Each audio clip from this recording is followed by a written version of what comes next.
Welcome, everyone. I'm glad that you have joined us today. My name's Kelly Seale, and I'm with KeyMaster Keyboarding. We're going to be talking about the Learning Lights keyboard today and my history in education. I was a business teacher, a computer teacher, and so I was more in high school, but we definitely did some keyboarding reinforcement in my classes, and I kind of recognized that there were some shortfalls to teaching kids how to type. And the biggest shortfall I saw was keeping kids from looking at their fingers, because if they looked at their fingers, they really never mastered the keyboard well. And so when I was teaching, I was kind of annoyed that there wasn't a great way to keep kids from looking at their fingers. We did creative things like covered their fingers with paper or cloth and things like that, but there really wasn't any technology to back up, a more modern version of solving that problem. And so that's kind of how this product kind of came to be, was being in the classroom and feeling like there needed to be a better solution that way. So our solution was the Learning Lights keyboard. And as you can see on here, really the main feature of the keyboard is the ability to show or hide the keys. And we just use backlighting to do that. So if the backlighting is on, it shines through the keys and you can see the key characters. If the backlighting is off, then the keyboard appears to be an all blank keyboard. This product is patented, or this technology is patented, so we should be the only ones that can produce this show hide feature.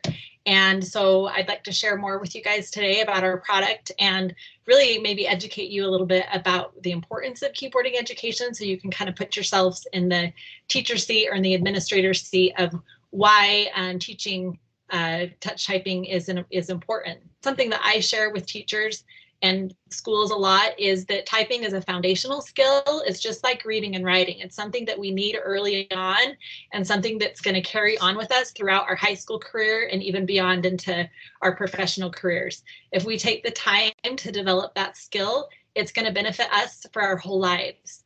On the other hand, if we never had the opportunity to properly develop that skill, it's going to kind of work against us, throughout our high school or throughout our educational career and beyond. And so typically we kind of have two different categories of people: someone that has developed that skill and they feel like it's been an asset for them throughout their lives, and then others who really never developed that skill as well as they should have, and maybe it's a little bit of a liability for them. It's something that they wish that they would have done. So as I taught keyboarding, I really kind of identified that there was one biggest problem as to why a student might not be able to properly master touch type mastery or touch typing. And it's interesting because a student may go all the way through a course and spend hours on practicing that touch typing, but we still have students that are leaving the classroom even after all of that time to practice that haven't mastered the keyboard. And really the number one reason why that might happen is that kids are looking at their fingers when they're learning to type rather than memorizing the keys, which is really the intention. You really can't achieve those high levels of words per minute if you're looking at the keyboard. And so you can see our gentleman here. I don't know if you guys can see my mouse, you'll have to tell me. But if you're looking down at the keys, you're really never going to achieve high levels of typing, right? And what we want is this girl over here on the right using our Learning Lights keyboard, that she is typing by touch, okay? And that's what's going to help her to achieve those high levels of touch typing. I'm going to show you a couple of methods or current products that are out right now. Maybe our competition, I guess you could say, as far as deterring kids from looking at their fingers. So up here on the top, you can see that there's all blank keyboards. I haven't really seen a lot of schools purchase all blank keyboards, partly because all blank keyboards tend to be geared more towards like the gaming industry, like, online gamers. And they're typically mechanical keyboards, kind of higher end. This one here on the top is like $180. So surprisingly, there's not even a lot of options for all blank keyboards. And so even just the price range for that takes that out of the running for classrooms to consider having. Also, I'll add to that all blank keyboards aren't necessarily ideal for teaching touch typing or for classroom use, because it's pretty common for teachers to, they might have certain class periods where they're teaching typing, but then they have other class periods that they're just teaching other computer content. And so they just need a regular keyboard for a lot of their day. And so an all blank keyboard can kind of be problematic for anything outside of that touch type practice. There's also different types of keyboard covers, like this orange one that we see here. I know in my school, we had purchased those orange keyboard covers and we used them for the students, and we really only used them for a week or two because we found that the kids didn't like the way that it changed the feel of the keyboard. The covers could pop off, they didn't fit, perfectly. And so the covers really weren't a great solution for us. Down here on the bottom, this actually definitely happens, that teachers will take nail polish and they'll cover the keys so that the students can't see, the key characters anymore. So essentially they're creating an all blank keyboard. So the school district that I talked to that did this, they shared some really interesting feedback with me. They said, it's not really fun to cover, to use nail polish on that many keys. And then every year the nail polish wears down, and then we have to touch up the keyboards every year. And we've been doing it for long enough that now all the keys are really lumpy and they feel uncomfortable. And so the kids don't like typing on lumpy keys. And then the other thing that they said and another problem is when kids come into our classroom, and we're kind of talking about elementary age kids, the kids don't have any keyboarding skill. And so if they are in front of an all blank keyboard, they can't log in.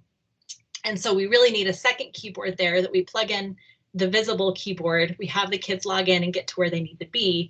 And then we plug in the all blank keyboard so the kids can do their keyboarding skills. So really these teachers were transitioning back and forth across two different keyboards. And you can see how tedious that would be and kind of painful that would be as a method. And you can see how creative these teachers are getting, because there's really not a perfect solution for preventing kids from looking at their fingers.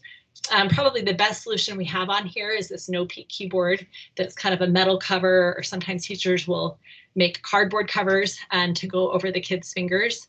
Maybe the downsides of that, they're actually more expensive than you would think. They're kind of bulky, and so you have to store them in the classroom. And then another big downside is the students can still peek. You can kind of lean back and look under the keyboard and still see your fingers. And we do see that happen in the classroom. And another big deterrent is if you're covering the kids' fingers in that way, imagine being the teacher walking around the classroom and you can't see the student's fingers now either. And so if the student is maybe using incorrect fingering or anything like that, you really can't identify that because you can't see the student's fingers. So hopefully you can see from this that teachers are having to be really creative, and there's really not a perfect solution. And so, with my experience again, that's kind of what we tried to do, is come up with a better solution than these options that are currently out there for teachers. So here again is our product, the Learning Lights keyboard. And we have tailored this keyboard for teachers and for students for a classroom environment as they're working on touch typing. So a few features about this product, I'll kind of run through these on the right. The main feature is that you can turn on or off key visibility at the touch of a button. Feature 2 on here is that you can show or hide keys, and it serves a dual purpose. So if you just need a standard computer keyboard, just leave the lights on and use it as a regular keyboard. But if you're doing touch type practice, then you can turn out the lighting. So it's a really fast transition between regular keyboard use and touch type practice.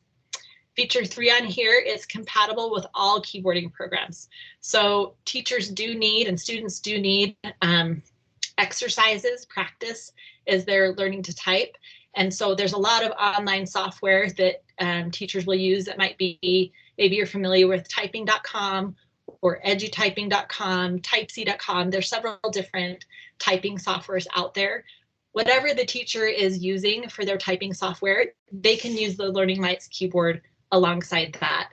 The keyboard itself is standalone. It doesn't require a certain type of software for it to function properly. So that's an advantage because teachers usually have a preferred keyboarding software, and they're just fine to continue using that along with the Learning Lights keyboard. A few other features, the keyboard is customizable. So not only can you turn on or off the whole keyboard visibility, but you can specify which keys you want to show or hide. So, and that's this key right here. And maybe we'll practice using this in a minute, but that's your set key. So if you press that set key along with any other specific keys, it will turn on or off the visibility of individual keys. So that's really customized, makes it so that the teacher can customize the learning specifically to the student. A lot of teachers like to customize what keys are on according to what lesson the student's working on. Maybe they're on lesson 1, and lesson 1 is specifically teaching them about the home row, right? So we can tell the students to turn off just the home row if that's what we want the students to do. So really nice to be able to customize the keyboard to exactly what the kids are working on. Feature 5 here, the keyboard's optimized for keyboarding instruction. So we have curved keys. And again, if you have your keyboard in front of you, maybe you can put your fingers on the keys and feel that there's some curvature to the keys. And if you strike the key, you'll feel that there's some depth to the strike. Okay, those are things that we want a keyboard to have as students are learning to touch type. And the reason for that is that keyboarding is a skill learned by touch. So we want a lot of feedback from the students as they're first learning to type.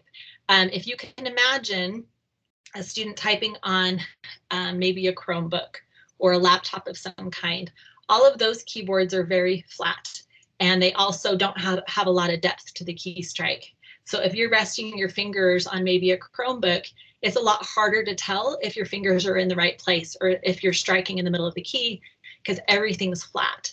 And so we always tell teachers, and we're having to tell them this more and more because Chromebooks are getting so prevalent in schools, you really shouldn't be teaching a student how to touch type using a Chromebook.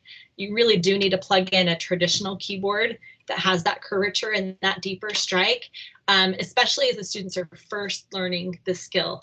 Obviously, once the students have mastered the keyboard, they can transition into those flat keyboards. But when we're doing that touch type mastery and teaching that skill by touch, we really want those things in a keyboard. And so, of course, we've incorporated that into this keyboard. And then the final feature here is that we have a device holder across the top of the keyboard.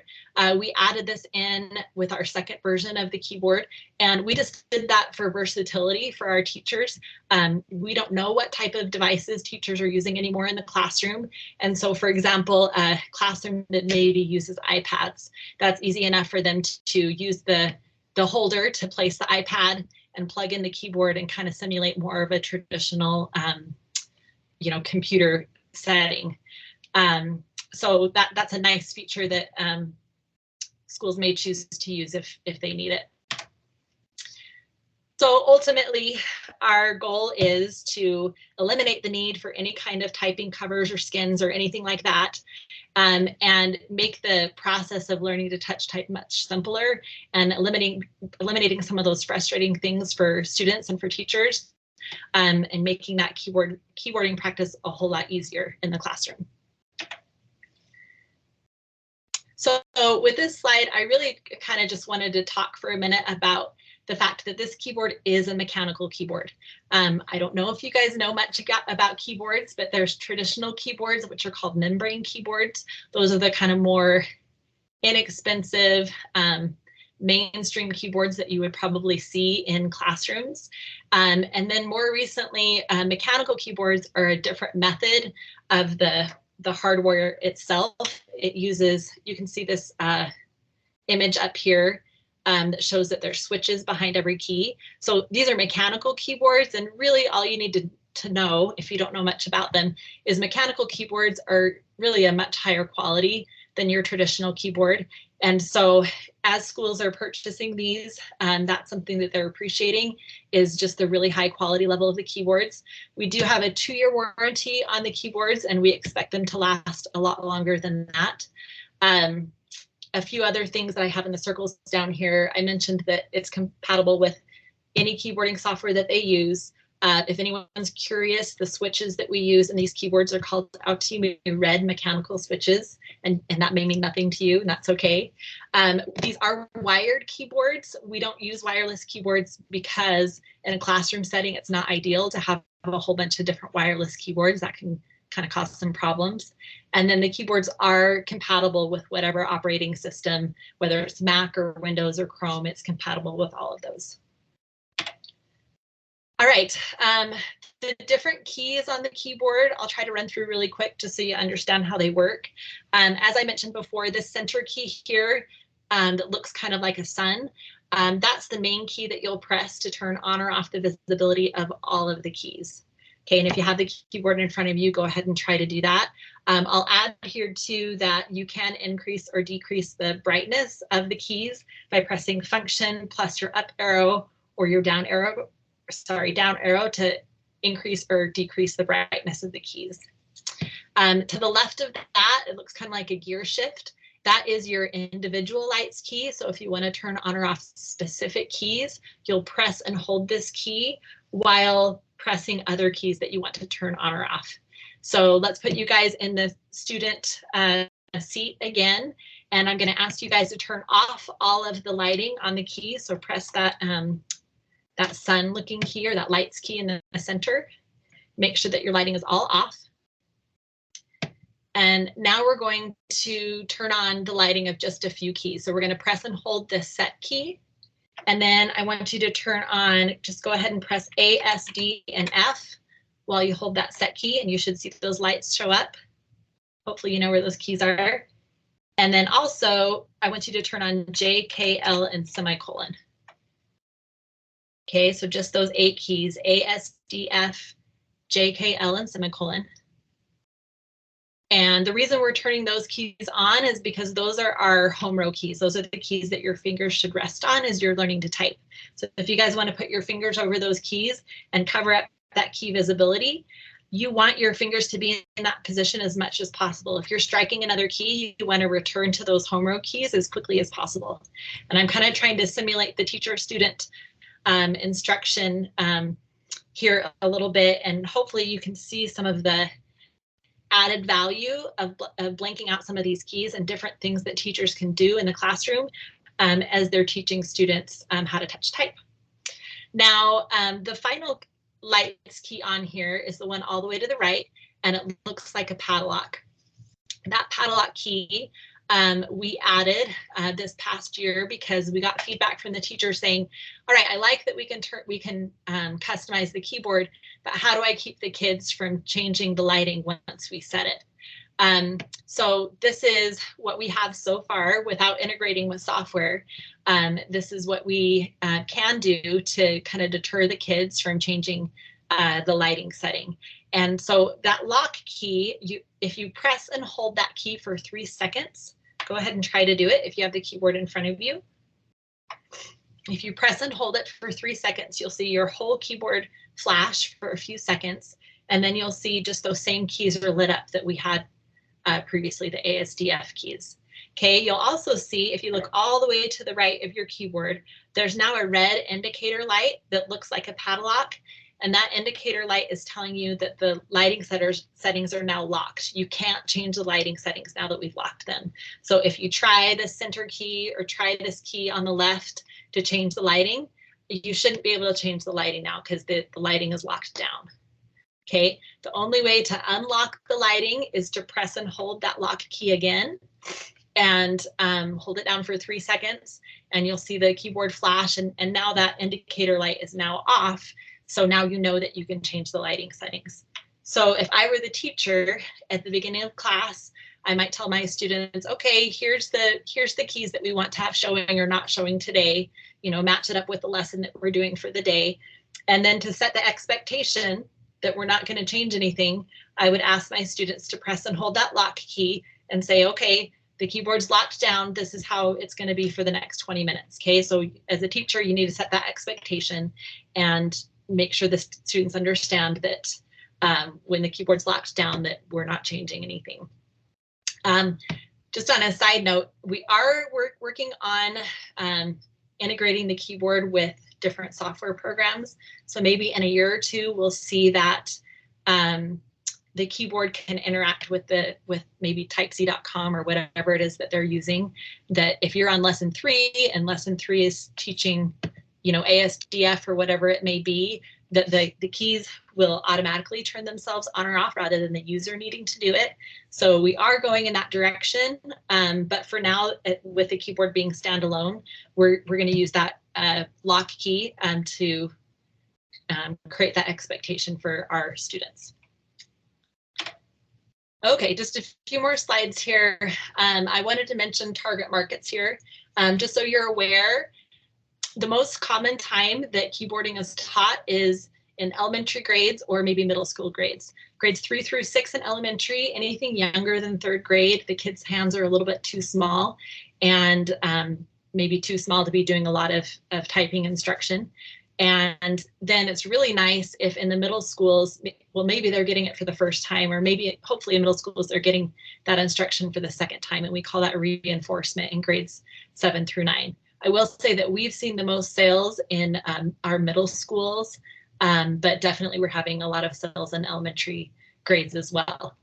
And as a side note, there are some, we do have a secondary market, which is our video gaming industry, that avid gamers that like the mechanical keyboard, they really like that they can show or hide specific keys to kind of match with what they're doing in their game. And so that is kind of a secondary market for us, but we're very much focusing on the schools, and that was the intended purpose for the keyboard. As far as which classes might be teaching typing, I have those listed over here on the right. So any computer or technology teachers might be teaching keyboarding as part of their curriculum. Digital literacy typically has keyboarding as part of their curriculum. STEM classes or STEM labs, programming and coding, we're seeing a lot of coding classes pairing keyboarding. So they're teaching keyboarding and coding kind of simultaneously, which is kind of a cool thing. And then even libraries and librarians, we're seeing more of them purchasing our product and using it for keyboarding practice as students are in their labs. Sometimes we're seeing a transition with librarians sometimes having maker labs and being kind of more tech savvy in their libraries. I will open up for questions.